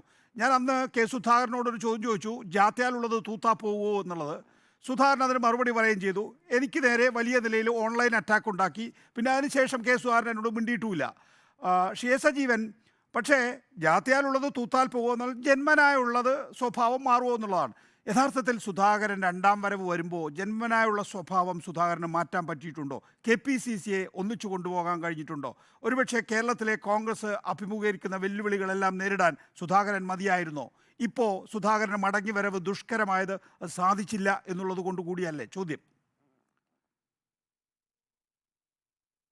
തീർച്ചയായിട്ടും ആ പ്രയോഗമുണ്ടല്ലോ, ജാത്യാലുള്ളത് തൂത്താൽ പോകുമോ എന്നുള്ളത്. സുധാകരൻ അതിനെക്കുറിച്ച് അർത്ഥമറിയാതെ അത് ജാതിയാണെന്ന് വിചാരിച്ചെടുത്തതാണ്. അത് നമ്മൾ പോട്ടെ, അദ്ദേഹത്തിന് അറിയാത്തതുകൊണ്ടാണ്, തെറ്റ് സമ്മതിക്കാം. പക്ഷേ അത് യാഥാർത്ഥ്യമാണ് എന്ന് ഓരോ ഘട്ടത്തിലും തെളിയിച്ചു കൊണ്ടിരിക്കുകയല്ലേ സുധാകരൻ. ഇന്ന് സുധാകരൻ്റെ സ്ഥാനാരോഹണം അദ്ദേഹം ഇപ്പം നേരത്തെ പ്രൊഫസർ PJ കുര്യൻ പറഞ്ഞു, ഇത് നിങ്ങൾ മാധ്യമപ്രവർത്തകർ എന്തിനാണ് വാർത്തയാക്കേണ്ട കാര്യമേ അല്ല എന്ന്. ആരാണിത് വാർത്തയാക്കിയത്? ആരാണിത് വാർത്തയാക്കാനുള്ള വിത്തിട്ടത്?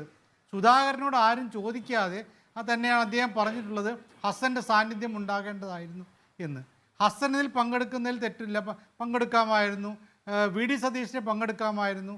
ഇനി ഇവരൊന്നും പങ്കെടുത്തില്ലെങ്കിൽ പോലും ഇപ്പോൾ നേരത്തെ PJ കുര്യൻ പറഞ്ഞ പോലെ സുധാകരൻ പുതിയ പ്രസിഡൻ്റായിട്ട് ചുമതലയേൽക്കുകയല്ലോ.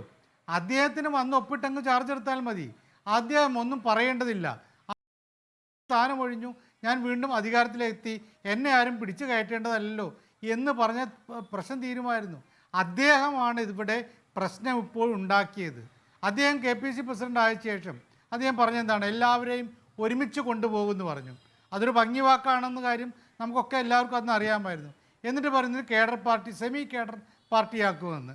ഇപ്പോൾ പ്രൊഫസർ PJ കുര്യൻ പറയുന്നു കോൺഗ്രസ്സിന് ഒരിക്കലും കേഡർ പാർട്ടിയോ ഒന്നും ആവാൻ പറ്റില്ല, കാരണം അങ്ങനെ ഉണ്ടെങ്കിൽ കോൺഗ്രസ്സേ അല്ലാതാകുന്നു. അപ്പോൾ കോൺഗ്രസ് അല്ലാതാക്കാൻ വേണ്ടിയിട്ടാണോ ഈ സെമി കേഡർ ആക്കുമെന്ന് സുധാകരൻ പറഞ്ഞ്, എന്നിട്ട് അദ്ദേഹം സെമി കേഡറൊക്കെ ആക്കാൻ വേണ്ടി കുറേ നടപടികളുണ്ടാക്കി, പ്രാദേശിക തലത്തിൽ തന്നെ പ്രത്യേകമായിട്ടുള്ള സംവിധാനങ്ങളുണ്ടാക്കി.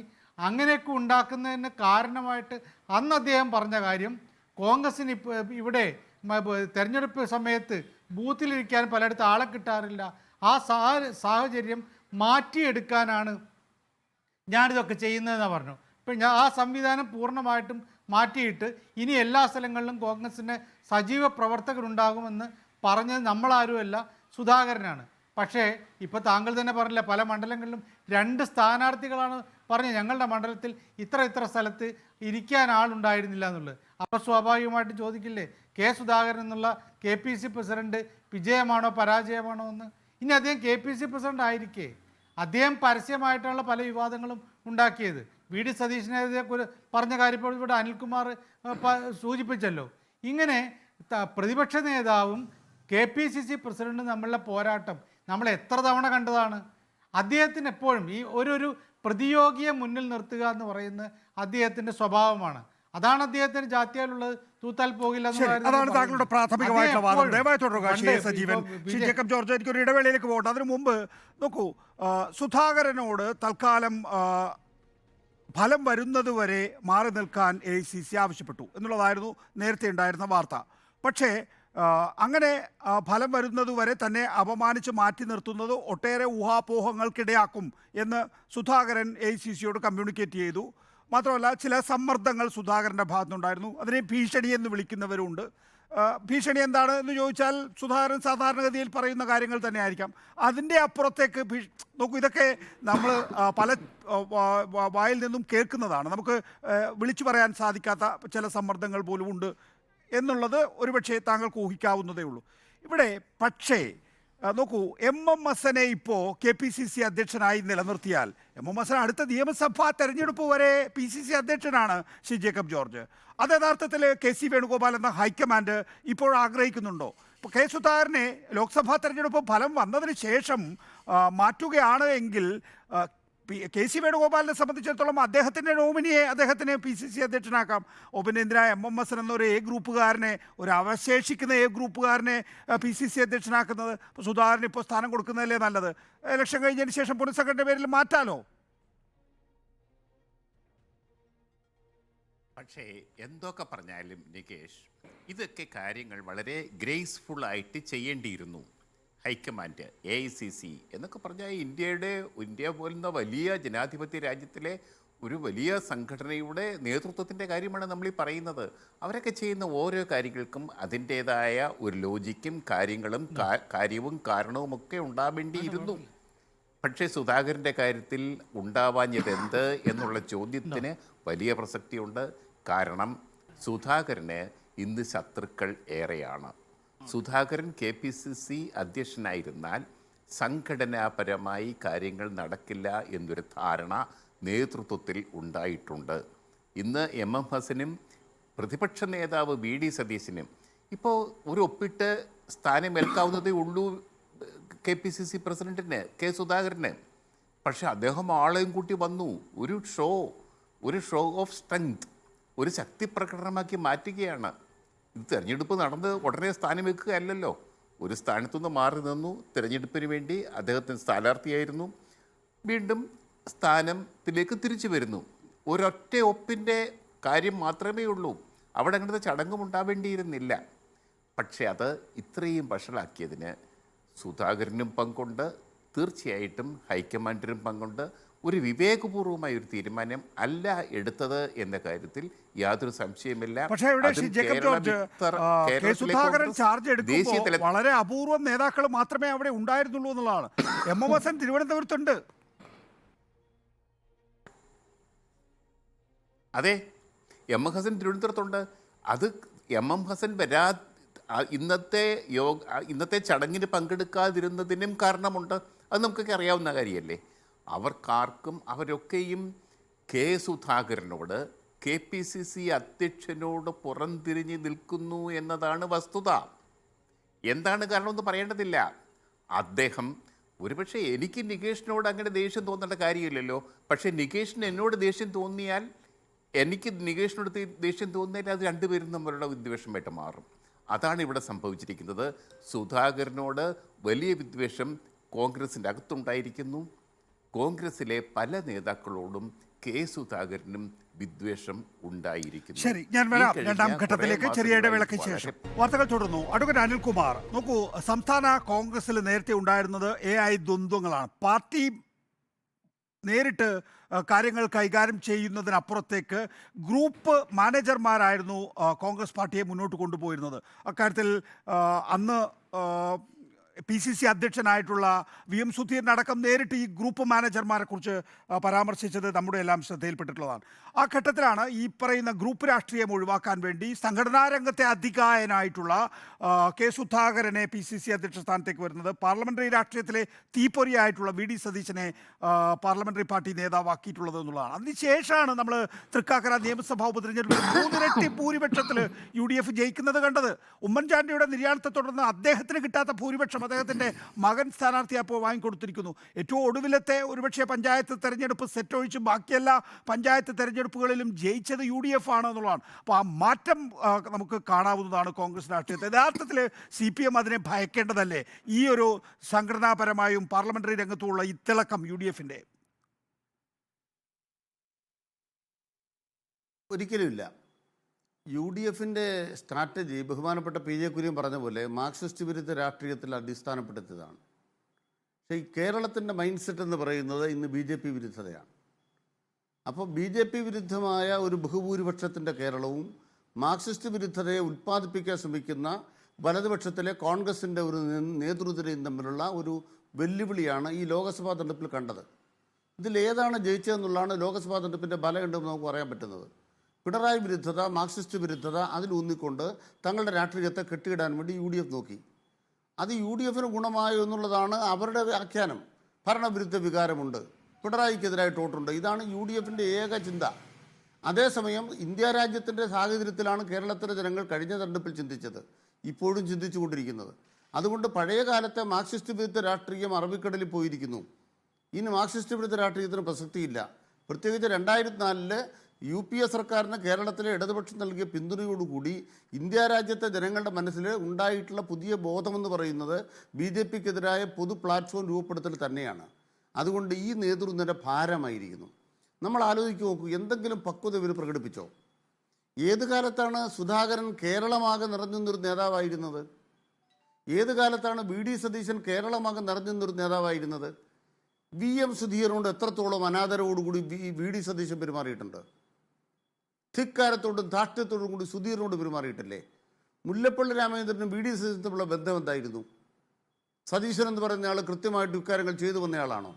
സുധാകരൻ കണ്ണൂർ രാഷ്ട്രീയത്തിനകത്ത് ചില നിലപാടുകൾ സ്വീകരിച്ചിട്ട് അവിടെ ചില ക്രിമിനലുകളുമായി കൂടിച്ചേർന്ന് ഒരു രാഷ്ട്രീയം, അത് യഥാർത്ഥത്തിൽ BJPയുടെ ശാഖയ്ക്ക് കാവൽ നിന്ന് മാർക്സിസ്റ്റ് വിരുദ്ധ രാഷ്ട്രീയം വികസിപ്പിച്ചപ്പോൾ അതായിരിക്കണം കേരളം മുഴുവൻ പകർത്തേണ്ടത്. അതുമായിട്ടാണ് അദ്ദേഹം പകർത്താൻ നോക്കിയത്. അതാണ് ഈ സെമി കേഡർ എന്നൊക്കെ പറഞ്ഞ് മാർക്സിസ്റ്റ് പാർട്ടിക്കെതിരെ പിടിച്ചു നിൽക്കാൻ എന്തോ അങ്ങനെ വേണം എന്ന് തോന്നി. പക്ഷെ അതൊന്നും നടന്നില്ലല്ലോ. നോക്കൂ, അതല്ല അഡ്വക്കേറ്റ് അനിൽകുമാർ, ഞാൻ സൂചിപ്പിച്ചത് ഉപതെരഞ്ഞെടുപ്പുകളിലെ വൻ വിജയമാണ്. ആ ഉപതെരഞ്ഞെടുപ്പുകളിലെ വൻ വിജയം മാത്രമല്ല, ഇപ്പൊ ഈ ലോക്സഭാ തെരഞ്ഞെടുപ്പിന് ശേഷം കേൾക്കൂ സർ, ലോക്സഭാ തെരഞ്ഞെടുപ്പ് ഫലത്തിന് ശേഷമാണ് ഇനിയിപ്പോ കോൺഗ്രസിലെ പുനഃസംഘടന സാധ്യമാവുക എന്ന് ഏവർക്കും അറിയാം. ഇപ്പോൾ പ്രൊഫസർ PJ കുര്യൻ അത് നിഷേധിച്ചാലും നമുക്ക് ഇന്ന് കോൺഗ്രസിൽ അന്വേഷിച്ചാൽ അറിയാം പുനഃസംഘടന ഉണ്ടാകും. അത് ലോക്സഭാ തെരഞ്ഞെടുപ്പിന് ശേഷമാണ്. അഡ്വക്കേറ്റ് അനിൽകുമാർ, താങ്കളുടെ രാഷ്ട്രീയ പാർട്ടിയുടെയും മുന്നണിയേക്കാളും കൂടുതൽ സീറ്റുകൾ UDF ഈ ലോക്സഭാ തെരഞ്ഞെടുപ്പിൽ നേടുകയാണ് എങ്കിൽ, 10ലധികം സീറ്റുകൾ UDF സ്വന്തമാക്കുകയാണ് എങ്കിൽ എങ്ങനെയാണ് ഇവരെയൊക്കെ മാറ്റുക എന്നൊരു ചിന്ത സ്വാഭാവികമായും ആ പറയുന്ന പാർട്ടിയിലും മുന്നണിയിലും ഉണ്ടാവില്ലേ? ഇവിടെയാണ് സംഭവിക്കാൻ പോകുന്ന മാറ്റം എന്ന് പറയുന്നത്. ഒന്ന്, ബഹുമാനപ്പെട്ട VD സതീശനും സുധാകരനും തമ്മിലുള്ള ബന്ധം എന്താണെന്നുള്ളത് അവരുടെ ടെലിഫോൺ സംഭാഷണം പുറത്തു പോകുന്നതിലൂടെ വ്യക്തമാണല്ലോ. രണ്ട് വ്യക്തികൾ തമ്മിൽ KPC പ്രസിഡന്റ് പ്രതിപക്ഷ നേതാവിടെ ഫോണിൽ സംസാരിക്കുന്നു KPCയുടെ കണക്കിനെ കുറിച്ച്. ആ സംഭാഷണം പുറത്തു വരുമ്പോൾ എന്താണ് അതിൻ്റെ ഉള്ളിൽ നടക്കുന്നത് എന്നുള്ളതിനെ കുറിച്ച് നമുക്ക് നല്ല വ്യക്തത കിട്ടി. ഇവർ തമ്മിലുള്ള ബന്ധം എന്താണെന്നുള്ളത് പുതുപ്പള്ളി തെരഞ്ഞെടുപ്പിന് ശേഷം നമ്മൾ കണ്ടു. പിന്നെ പുതുപ്പള്ളിയിലും തൃക്കാക്കരയിലും മത്സരിച്ച ആരാണ്? മരിച്ച ആളുകളുടെ ബന്ധുക്കൾ, സഹതാപതരംഗം. സഹതാപത്തിൻ്റെ പിൻബലമില്ലാതെ കോൺഗ്രസിന് നിൽക്കാനാവില്ല എന്നുള്ളതല്ലേ യാഥാർത്ഥ്യമായിരിക്കുന്നത്. പുറത്തൊരാളെ സ്ഥാനാർത്ഥിയാക്കാൻ ചിന്തിക്കാനാവാത്ത പതനത്തിലേക്കും തൃക്കാക്കര പുതുപ്പള്ളി സ്വാഭാവികമായി എല്ലാ കാലത്തും അവരുടെ കയ്യിൽ നിന്നൊരു കേന്ദ്രമായിരുന്നൊരു മണ്ഡലം തന്നെയാണ്. അപ്പോൾ അതുകൊണ്ട് തന്നെ ഒരു തെരഞ്ഞെടുപ്പിനകത്ത് താൽക്കാലികമായിട്ട് അവിടെ ഒരു സഹതാപ തരംഗത്തിൻ്റെ വിജയമുണ്ടായത് അവിടെ ജനം നിൽക്കുന്നില്ല എന്നുള്ളതാണ് ഏറ്റവും അവസാനം നടന്ന പഞ്ചായത്ത്. അങ്ങനെയല്ലല്ലോ ലോക്സഭാ തെരഞ്ഞെടുപ്പ് ഫലം കൂടി വരുമ്പോൾ അത് കുറെ കൂടി ഊട്ടിയുറപ്പിക്കാൻ പോവുകയാണ് ശ്രീ അനിൽകുമാർ. അല്ലല്ല, അവിടെ എനിക്ക് ഞാൻ മനസ്സിലാക്കുന്ന തിരിച്ചാണ്. എന്താണെന്ന് വെച്ചാൽ 2019 ലോക്സഭാ തെരഞ്ഞെടുപ്പിന് ശേഷം തുടരാനായോ ആ ശക്തിയോടുകൂടി അവർക്ക്? എന്തുകൊണ്ട് തുടരാനായില്ല? ലോക്സഭാ തെരഞ്ഞെടുപ്പിൽ എന്തെങ്കിലും ഒരു ഫലം ഉണ്ടാകുന്നത് ദേശീയ തലത്തിൽ കോൺഗ്രസിനുണ്ടായിരുന്ന ഒരു എഡ്ജിൻ്റെ ഭാഗമായിട്ടാണ് 2019 കിട്ടിയത് എന്നുള്ളത് എല്ലാവർക്കും അറിയാം. അത് KPCCയുടെ മിടുക്കാണെന്ന് അവർ പോലും അവകാശപ്പെടില്ല. കാരണം എന്താണെന്ന് വെച്ചാൽ കഴിഞ്ഞ തെരഞ്ഞെടുപ്പിൽ 20 സീറ്റ് കിട്ടുമെന്ന് ഇവരാരെങ്കിലും പറഞ്ഞായിരുന്നോ ലോക്സഭാ തെരഞ്ഞെടുപ്പ് കഴിഞ്ഞപ്പോൾ?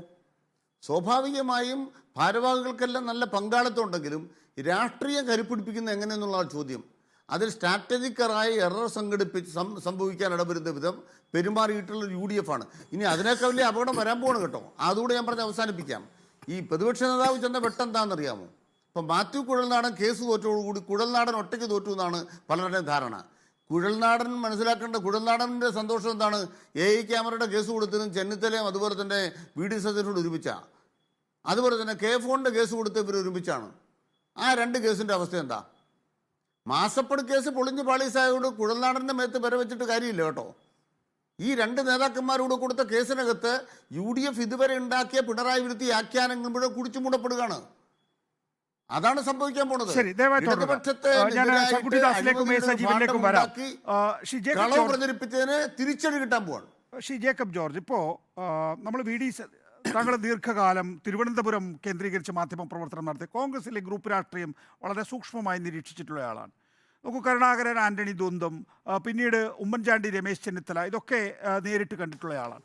നോക്കൂ, ഇവിടെ ഇപ്പം സുധാകരനും VD സതീശനും അസഭ്യം പറയുക, അതുപോലെ തന്നെ മൈക്കിന് പിടിവലി നടത്തുക, അതുപോലെ ഏറ്റവും ഒടുവിൽ അവർ തമ്മിലുള്ള ചർച്ചയുടെ ഓഡിയോ ടേപ്പ് താങ്കൾ കേട്ടിട്ടുണ്ടാവുമെന്ന് വിചാരിക്കുകയാണ്. അതിലൊരു ഘട്ടത്തിൽ VD സതീശൻ പറയുകയാണ്, DCCകൾ ഇങ്ങോട്ടേക്ക് അയച്ചു എന്ന് പറയുന്ന ആ പണം PCCയിൽ എത്തിയിട്ടില്ല എന്ന്. നമുക്കൊരു രാഷ്ട്രീയ പാർട്ടിയെ സംബന്ധിച്ചിടത്തോളം വളരെ വലിയൊരു ആക്ഷേപമല്ലേ? ഒരു പാർലമെൻ്ററി പാർട്ടി നേതാവ് KPCC അധ്യക്ഷനോട് ചോദിക്കുകയാണ് എന്തുകൊണ്ടാണ് അക്കാര്യത്തിൽ കണക്കില്ലാതിരിക്കുന്നത് എന്ന്. ആ ഘട്ടത്തിൽ തന്നെയാണ് ഈ പറയുന്ന 137 എന്ന് പറയുന്ന വിഷയത്തിൽ തന്നെയാണ് KPC ട്രഷറർ ഹൃദയം പൊട്ടി മരിക്കുകയും ചെയ്യുന്നത് ശ്രീ ജേക്കബ് ജോർജ്. അതിന് കാരണമായിട്ട് അദ്ദേഹത്തിൻ്റെ കുടുംബാംഗങ്ങൾ പറയുന്ന കാരണങ്ങൾ അവിടെയുള്ള ഗ്രൂപ്പ് പോലും ഈ പറയുന്ന ഫണ്ടിലെ തിരിമറിയും ഒക്കെയാണ് എന്നുള്ളതാണ്.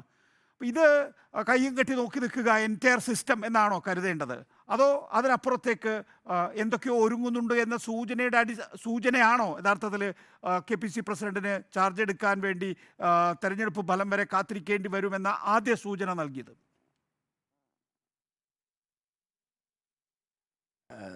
നമുക്കെല്ലാം ഇവിടെ തുറന്ന് ചർച്ച ചെയ്യാൻ പറ്റുകയില്ല. എനിക്കറിയാവുന്ന കാര്യങ്ങളെല്ലാം ഞാൻ പറയുന്നില്ല. അല്പം അറ്റവും മുറിയും മാത്രം പറയാം. KPCCയുടെ ട്രഷറർ പ്രതാപേന്ദ്രൻ പത്രപ്രവർത്തക യൂണിയനിൽ, തിരുവനന്തപുരം യൂണിയനിലും സംസ്ഥാന യൂണിയനിലും എൻ്റെ ഒരു സജീവ സഹപ്രവർത്തകരായിരുന്നു. അത് നമ്മുടെ സജീവനൊക്കെ നന്നായിട്ടറിയാം. അദ്ദേഹമാണ് പെട്ടെന്ന് ഹൃദയം പൊട്ടി, പണ്ട് ചരിത്രത്തിലുണ്ടല്ലോ KM ജോർജൊക്കെ ഹൃദയം പൊട്ടി മരിച്ചു എന്ന് ബാലകൃഷ്ണ പിള്ള പറയുന്നത് പോലെ മരിക്കുകയായിരുന്നു.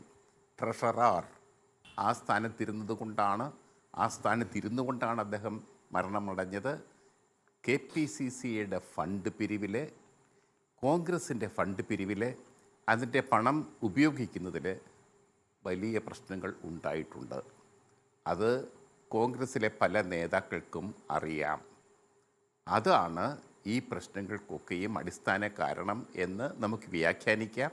പക്ഷേ രാഷ്ട്രീയ കാരണങ്ങളും ഏറെയുണ്ട്. പിന്നീട് ഇവിടെ KPCC അധ്യക്ഷനും പ്രതിപക്ഷ നേതാവും ഐക്യത്തോടുകൂടി പോകണം. ഐക്യത്തോടുകൂടി പോയില്ലെങ്കിലും കുഴപ്പമില്ലാത്ത ചരിത്രമുണ്ട്. കരുണാകരൻ ആൻ്റണി ഒരിക്കൽ പോലും കരുണാകരന് സ്വൈര്യം കൊടുത്തിട്ടില്ല. നമുക്കൊക്കെ അറിയാമല്ലോ നികേഷ്. തിരിച്ചും എങ്കിലും കോൺഗ്രസ് CPMനെ കടത്തിവിട്ട് ജയിച്ചിട്ടുമുണ്ട് തിരിച്ചും. അതുപോലെ VM സുധീരൻ സ്പീക്കറായിരുന്നപ്പോൾ കരുണാകരൻ, ഞങ്ങളൊക്കെ അന്ന് നിയമസഭ റിപ്പോർട്ടിങ് ചെയ്തുകൊണ്ടിരുന്ന കാലമാണ്, നമ്മളൊക്കെ കണ്ട ചിലപ്പോൾ നാണം കിട്ടുപോകും.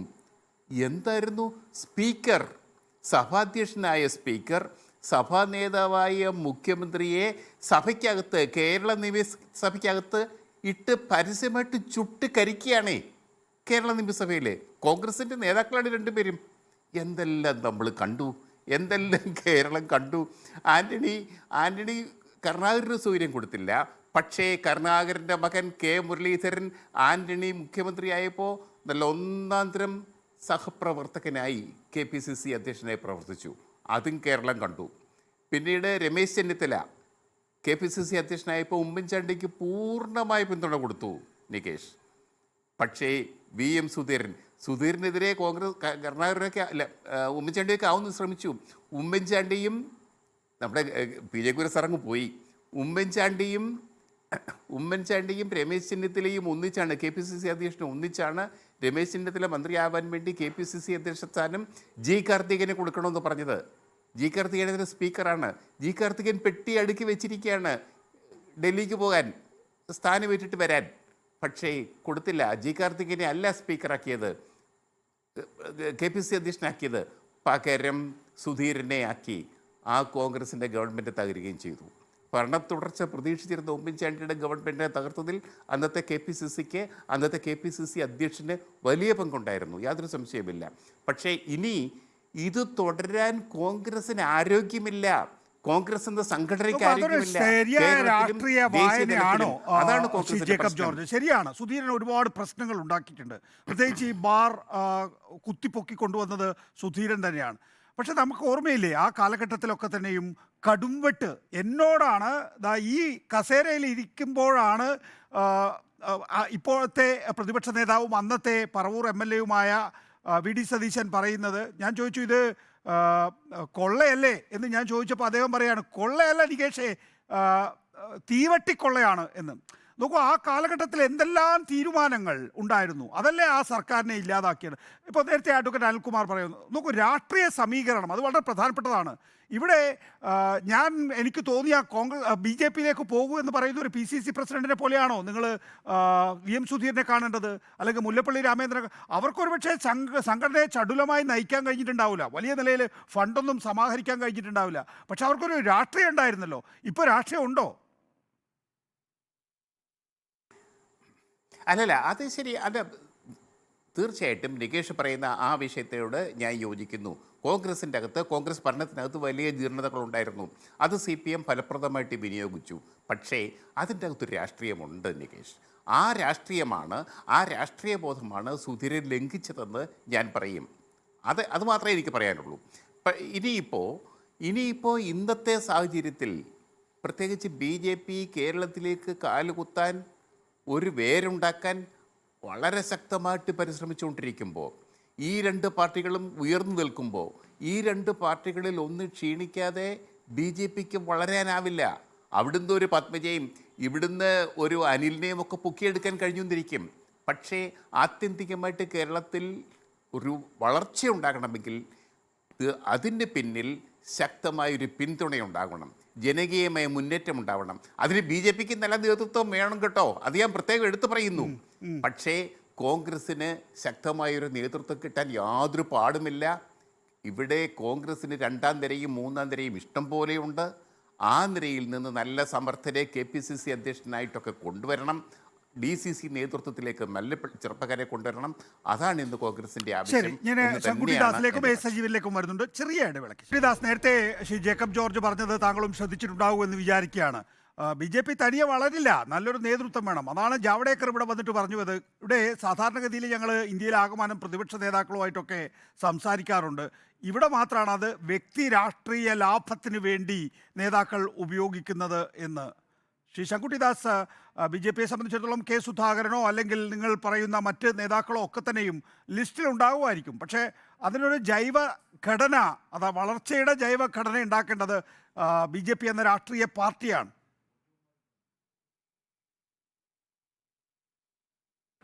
നോക്കൂ, ആ കാര്യങ്ങളൊക്കെ BJP അതിൻ്റെ ആഭ്യന്തരമായിട്ടുള്ള മെക്കാനിസത്തിലൂടെ നടത്തുന്നുണ്ടാവും. നമുക്ക് ഈ ചർച്ചയിൽ ഞാനൊരു പൊളിറ്റിക്കൽ അനാലിസിസ് പങ്കുവയ്ക്കുകയാണ്. എന്തുകൊണ്ടാണ് ഇന്നിപ്പോൾ ഇത്തരത്തിലൊരു സാഹചര്യം ഉണ്ടായതെന്ന് വെച്ച് കഴിഞ്ഞാൽ, സാധാരണഗതിയിൽ തെരഞ്ഞെടുപ്പ് പ്രക്രിയ കഴിയുന്നത് വരെ K സുധാകരൻ മാറി നിൽക്കണം എന്നാണ് നിശ്ചയിച്ചിരുന്നെങ്കിൽ ജൂൺ 4 വോട്ടെടുപ്പ് ഈ റിസൾട്ട് എണ്ണുന്നത് വരെ അദ്ദേഹം മാറി നിൽക്കണമായിരുന്നു. ഇതിനിടയിൽ ഇപ്പോൾ ഇങ്ങനെയൊരു തിരക്കുണ്ടാക്കി, ധൃതി ഉണ്ടാക്കി, ഒരു പ്രശ്നമുണ്ടായിട്ട് അദ്ദേഹം വളരെ വിജയശ്രീലാളിതനായി മടങ്ങി വന്ന സ്ഥാനം ഏറ്റെടുക്കുന്ന ഒരു ബോഡി ലാംഗ്വേജിലൊക്കെ പോലും ഒരു വിക്ടോറിയസ് ആയി വരുന്നു എന്നുള്ളൊരു ഫീലിംഗ് ഉണ്ടായതിന് കാരണം ഒരുപക്ഷെ K സുധാകരനെ ഈ ഒരു കാരണം കാണിച്ചുകൊണ്ട് സ്ഥിരമായിട്ട് മാറ്റി നിർത്താനുള്ള ഒരു ശ്രമം ഉണ്ടായി. ജൂൺ 4 വരെ കാത്തു നിന്ന് കഴിഞ്ഞാൽ തനിക്കിനി ഒരിക്കലും ആ സ്ഥാനത്തേക്ക് മടങ്ങി വരാൻ സാധിക്കില്ലെന്നൊരു ഫീലിംഗ് അദ്ദേഹത്തിന് ഉണ്ടായതുകൊണ്ടായിരിക്കുമല്ലോ. സ്വാഭാവികമായിട്ടും ജൂൺ 4 വരുമ്പോൾ 2019 അത്ര തന്നെ റിസൾട്ട് ഉണ്ടാക്കാൻ സാധിക്കില്ല. കാരണം കഴിഞ്ഞ തവണ 19 സീറ്റ് അവർ മേടിച്ചതാണ്. ഇത്തവണ 19 സീറ്റിൽ കുറയാൻ മാത്രമേ പോകുന്നുള്ളൂ. ഭരണവിരുദ്ധ വികാരത്തെ ഉപയോഗപ്പെടുത്താൻ സാധിച്ചില്ല, അല്ലെങ്കിൽ ദേശീയ സാഹചര്യങ്ങളിൽ ബദലായിട്ട് കോൺഗ്രസിന് ഉയരാൻ സാധിച്ചില്ല എന്നുള്ള വിമർശനങ്ങളൊക്കെ KPCC പ്രസിഡന്റ് ഏറ്റെടുക്കേണ്ടി വരും. സ്വാഭാവികമായിട്ട് താനങ്ങ് മാറി നിൽക്കേണ്ടി വരും എന്നൊരു ഫീലിംഗ് ആണ്. ഇതെന്തുകൊണ്ടാണ് ഉണ്ടായതെന്ന് വെച്ചാൽ നമ്മുടെ രാഷ്ട്രീയ സാഹചര്യം മാറിയതുകൊണ്ടാണെന്നുള്ളതാണ് ഞാൻ മനസ്സിലാക്കുന്നത്. കാരണം VD സതീശനാവട്ടെ K സുധാകരനാവട്ടെ 2021 നിയമസഭാ തെരഞ്ഞെടുപ്പിൻ്റെ റിസൾട്ടിന് ശേഷം കോൺഗ്രസ് നടത്തിയിട്ടുള്ള പുതിയൊരു പരീക്ഷണമാണ്. കാരണം BJP വിരുദ്ധ വോട്ട് ബാങ്ക് അല്ലെങ്കിൽ ന്യൂനപക്ഷ വോട്ട് ബാങ്ക് പ്രധാനമായിട്ടും ഇടതുപക്ഷത്തെയാണ് പിന്തുണച്ചത്. അതിന് കാരണം അന്നത്തെ KPCC പ്രസിഡന്റ് ആയിരുന്നു അല്ലെങ്കിൽ പ്രതിപക്ഷ നേതാവായിരുന്ന ആള് ഇവരെന്നെ ആരോപിച്ച് സംഗീത്തല എന്നൊക്കെ ആരോപിച്ച് ഒരു മൃദു RSS സമീപനമുള്ള ആളാണെന്നുള്ളൊരു പ്രതീതി ജനിപ്പിച്ചതുകൊണ്ട് തീവ്രമായിട്ട് RSSനെ എതിർക്കുന്ന ഒരാളെ നേതൃസ്ഥാനത്തേക്ക് കൊണ്ടുവരണമെന്ന് വിചാരിച്ചിട്ടാണ് VD സതീശനെ കൊണ്ടുവരുന്നത്. VD സതീശൻ ഇടതുപക്ഷത്തെക്കാൾ ഇടതായിട്ട് സംസാരിക്കുന്ന, ഒരുപക്ഷെ ദേവസ്വത്തിൻ്റെ വരുമാനത്തിൻ്റെ കാര്യമൊക്കെ നിയമസഭയിൽ ഉന്നയിച്ചിട്ടുള്ള ഒരാളാണ്. എന്നാൽ VD സതീശന് ഈ പറയുന്ന പോലെ പദവികളിൽ ഇരുന്നിട്ട്, ഇത് മന്ത്രിസ്ഥാനത്ത് ഇരുന്നിട്ടില്ല, MLA ആയി മാത്രമേ ഇരുന്നിട്ടുള്ളൂ, ലെജിസ്ലേറ്റീവ് എക്സ്പീരിയൻസ് മാത്രമേ ഉള്ളൂ, ഈ പറയുന്ന പൊളിറ്റിക്കൽ കരിസ്മ ഇല്ല, ഒരു നേതൃത്വം എന്ന് പറയുന്ന സംഭവം ഇല്ല. അതുകൊണ്ട് അങ്ങനെ സംഘടനാ നേതാവായിട്ട് K സുധാകരൻ. അപ്പോൾ K സുധാകരൻ്റെ ഉത്തരവാദിത്തം അവിടെ KPCC അധ്യക്ഷനായിട്ട് ഇടതുപക്ഷത്തെ എതിർക്കുക, CPMനെ എതിർക്കുക എന്നുള്ളതാണ്. VD സതീശൻ്റെ പ്രതിപക്ഷ നേതാവിൻ്റെ ഉത്തരവാദിത്തം അവിടെ RSSനെ CPMനേക്കാൾ നന്നായി എതിർക്കുന്നത് താനാണ് എന്ന പ്രതീതി ജനിപ്പിക്കുക എന്നുള്ളതാണ്. ഈ സമവാക്യം, ഈ ട്വിൻ ലീഡർഷിപ്പ് തിയറി ഉണ്ടല്ലോ, ഇതാണ് യഥാർത്ഥത്തിൽ ഇവിടെ ക്രൈസിസ് ഉണ്ടാക്കിയെന്നുള്ളതാണ്. കാരണം രണ്ടുപേരും അവരവരുടെ പ്രീഡിസ്റ്റൈൻഡ് ആയിട്ടുള്ള റൂട്ടിലൂടെ മാത്രം സഞ്ചരിച്ചപ്പോൾ ഇത് രണ്ടും തമ്മിൽ യാതൊരു സിങ്കും ഇല്ലാണ്ട് വന്നു. K സുധാകരൻ തൻ്റെ ഉത്തരവാദിത്തം CPMനെ എതിർക്കുക, ഇടതുപക്ഷത്തെ എതിർക്കുക മാത്രമാണെന്ന് വിചാരിച്ചു. അതുകൊണ്ട് അദ്ദേഹം ആ അറ്റാക്ക് മുഴുവൻ ആ ഫ്രണ്ടിലേക്കാണ് കേന്ദ്രീകരിച്ചത്. അപ്പോൾ ഈ പറയുന്ന പോലെ ഈ BJP വിരുദ്ധ വോട്ട് ബാങ്ക് കോൺഗ്രസിൽ നിന്ന് പ്രതീക്ഷിക്കുന്ന ആഗ്രഹിക്കുന്നത് പോലെയുള്ള പ്രതികരണങ്ങളല്ല പല സമയത്തും KPCC അധ്യക്ഷന്റെ ഭാഗത്ത് നിന്ന് വന്നത്. അതേസമയം പ്രതിപക്ഷ നേതാവട്ടെ ഭരണപക്ഷത്തെ വിമർശിക്കുക എന്ന് പറയുന്ന സ്വാഭാവിക പ്രതിപക്ഷ ധർമ്മത്തെ പൂർണ്ണമായി വിസ്മരിച്ചുകൊണ്ട് കേന്ദ്ര നയങ്ങളെയും നിയമങ്ങളെയും CPM-നേക്കാൾ മുൻപേ എതിർക്കുന്നത് ഞാനാണ്, അല്ലെങ്കിൽ RSSന്റെ രാഷ്ട്രീയത്തെ CPM-നേക്കാൾ ഭദ്രമായിട്ട് എതിർക്കുന്നത് ഞാനാണെന്നുള്ള പ്രതീതി സൃഷ്ടിക്കുകയും ഭരണത്തെ ഏതെങ്കിലും നിലയിൽ എതിർക്കാതിരിക്കുകയും ചെയ്തു. അപ്പോൾ ഈ സ്ഥലത്ത് ഇങ്ങനത്തെ ഒരു രാഷ്ട്രീയ സാഹചര്യം നിൽക്കുന്ന സമയത്ത് KPCC അധ്യക്ഷൻ അദ്ദേഹത്തിൻ്റെ പ്രയോറിറ്റിയാക്കി വെച്ചത് ഭരണവിരുദ്ധ അല്ലെങ്കിൽ CPM വിരുദ്ധതയാണ് എന്നുള്ളതാണ് ഈ പറയുന്ന മാറിയ രാഷ്ട്രീയ സാഹചര്യത്തിൽ അദ്ദേഹത്തിന് KPCC അധ്യക്ഷനായി തുടരാൻ കഴിയാത്തൊരു സാഹചര്യം ഉണ്ടാക്കിയിട്ടുള്ളത്. ഇപ്പോഴത്തെ സാഹചര്യത്തിൽ RSS വിമർശനം മാത്രമേ കോൺഗ്രസിലൊരു നേതാവായി നിലനിൽക്കാൻ സാധിക്കുന്ന ഒരു അവസ്ഥ സൃഷ്ടിക്കുന്നുള്ളൂ എന്നുള്ളതാണ് അത് കാണിക്കുന്നത്. ഈ അന്തരീക്ഷം തുടരുകയാണെങ്കിൽ ഇപ്പോൾ K. സുധാകരൻ ഫൈറ്റ് ചെയ്തിട്ടാണ് അത് തിരിച്ചു പിടിച്ചതെങ്കിൽ സ്വാഭാവികമായിട്ട് ആ ഫൈറ്റ് ഓണാണ്. നാളെയും ആ ഫൈറ്റ് ബാക്കിയുണ്ട്. കാരണം അദ്ദേഹത്തെ മാറ്റി നിർത്തണമെന്ന് ആഗ്രഹിച്ച ആൾക്കാർ കോൺഗ്രസിൻ്റെ ഉള്ളിലുണ്ട്. അദ്ദേഹം വിജയശ്രീലാളിതനായി വരുമ്പോൾ അവർക്ക് മേൽ അദ്ദേഹം നേടുന്നൊരു വിജയമായിട്ടത് മാറുകയാണ്. സ്വാഭാവികമായിട്ട് ആ സംഘർഷം തുടരാൻ പോവുകയാണ്. ആ സംഘർഷം തുടരുകയാണെങ്കിൽ കൂടുതൽ ആളുകൾ പുറത്തേക്കും വരാൻ പോവുകയാണ്. അപ്പോൾ ഇത് കേരളത്തിൻ്റെ രാഷ്ട്രീയ സാഹചര്യങ്ങളെ എങ്ങനെ മാറ്റും എന്നുള്ളത് നിങ്ങൾ പരിശോധിക്കേണ്ടതാണ്. തീർച്ചയായും. ഷേ സജീവൻ, നോക്കൂ, കഴിഞ്ഞ ദിവസം KVS ഹരിദാസ്, ശങ്കുട്ടിദാസിൻ്റെ പാർട്ടിയുടെ മറ്റൊരു പ്രതിനിധി കഴിഞ്ഞ ദിവസം പറഞ്ഞത് K. സുധാകരനെ ഈ സ്ഥാനത്ത് നിന്ന് നീക്കി KC വേണുഗോപാൽ ലോക്സഭാ തെരഞ്ഞെടുപ്പിന് ശേഷം കേരളത്തിലെ PCC അധ്യക്ഷ സ്ഥാനത്തേക്ക് വരാൻ ശ്രമിക്കുകയാണ്, അതുകൊണ്ടാണ് അദ്ദേഹത്തിന് ഇപ്പോൾ ചാർജ് നൽകാതിരിക്കുന്നത് എന്നാണ്. ഇന്നിപ്പോൾ ചാർജ് നൽകിയപ്പോൾ സ്വാഭാവികമായിട്ടും അടുത്ത ചാർജ് നൽകിക്കൊണ്ട് K. സുധാകരനെ ലോക്സഭാ തെരഞ്ഞെടുപ്പ് കാലഘട്ടം വരെ മുന്നോട്ട് കൊണ്ടുപോവുക, എന്നിട്ടൊരു പുനഃസംഘടന. ഇവിടെ ശങ്കുട്ടിദാസ് വളരെ പ്രധാനപ്പെട്ട ഒരു പോയിന്റാണ് പറഞ്ഞത്. ബാർ എന്ന് പറയുന്നത് 19 സീറ്റാണ്. അപ്പോൾ 19 കുറയാനേ സാധ്യതയുള്ളൂ. അപ്പോൾ തിരിച്ചടിയായി വിലയിരുത്തും, PCC അധ്യക്ഷ സ്ഥാനത്ത് നിന്ന് മാറ്റും. ദേശീയ തലത്തിൽ സർക്കാർ ഉണ്ടാക്കാൻ കഴിയുന്നില്ലെങ്കിൽ KC വേണുഗോപാൽ കേരളത്തിലേക്ക് വരും. ഒരു തെരഞ്ഞെടുപ്പ് തിരിച്ചടി കൂടി ഉണ്ടാവുകയാണെങ്കിൽ KC വേണുഗോപാലിന് വീണ്ടും സംഘടനാ ചുമതലയുള്ള ജനറൽ സെക്രട്ടറി സ്ഥാനത്തേക്ക് തുടരാമെങ്കിൽ വെറും നിരീക്ഷണം മാത്രമായിട്ട് കണ്ടാൽ മതി. ചിലപ്പോൾ അതൊന്നും ആയിരിക്കില്ല കാര്യങ്ങൾ. രണ്ടാമത്തേത്, നിലവിലുള്ള സാഹചര്യത്തിൽ ഘടകകക്ഷികളിൽ ചിലർക്കെങ്കിലും VD സതീശൻ പ്രതിപക്ഷ നേതാവ് പദവിയിൽ അതൃപ്തിയുണ്ട്. രമേശ് ചെന്നിത്തല നോക്കിയാൽ ഇപ്പോഴത്തെ 21 അംഗ പാർലമെന്റിലെ പാർട്ടിയിൽ വളരെ പ്രധാനപ്പെട്ട ഒരു കാര്യമാണത്. രമേശ് ചെന്നിത്തലക്കാണ് ഭൂരിപക്ഷം.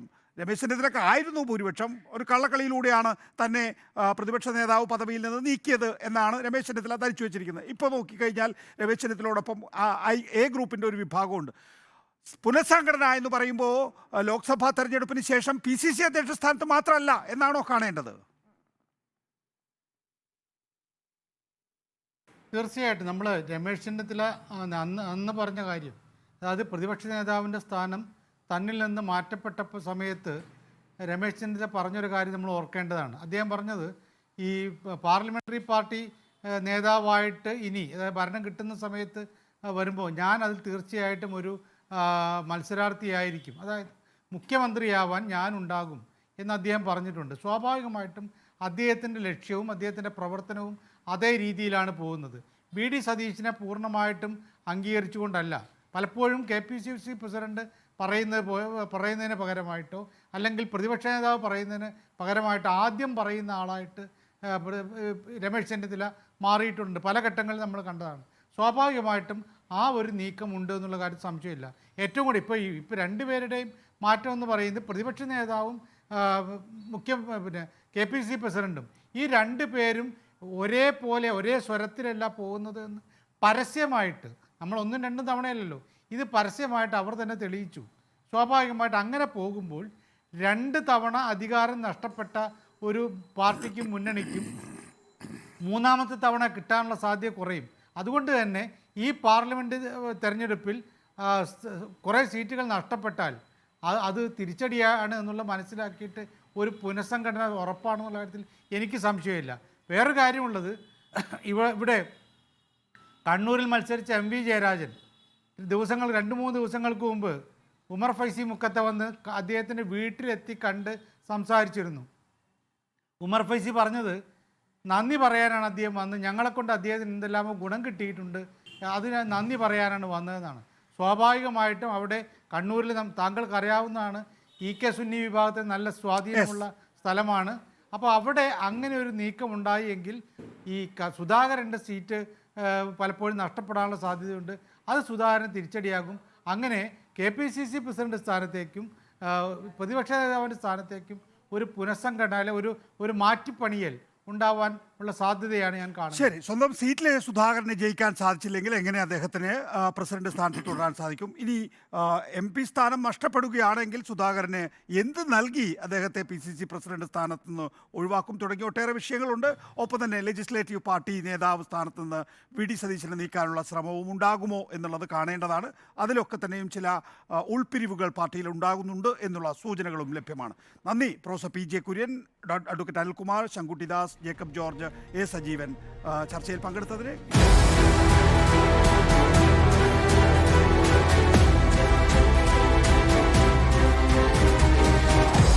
Debate with MV Nikesh Kumar.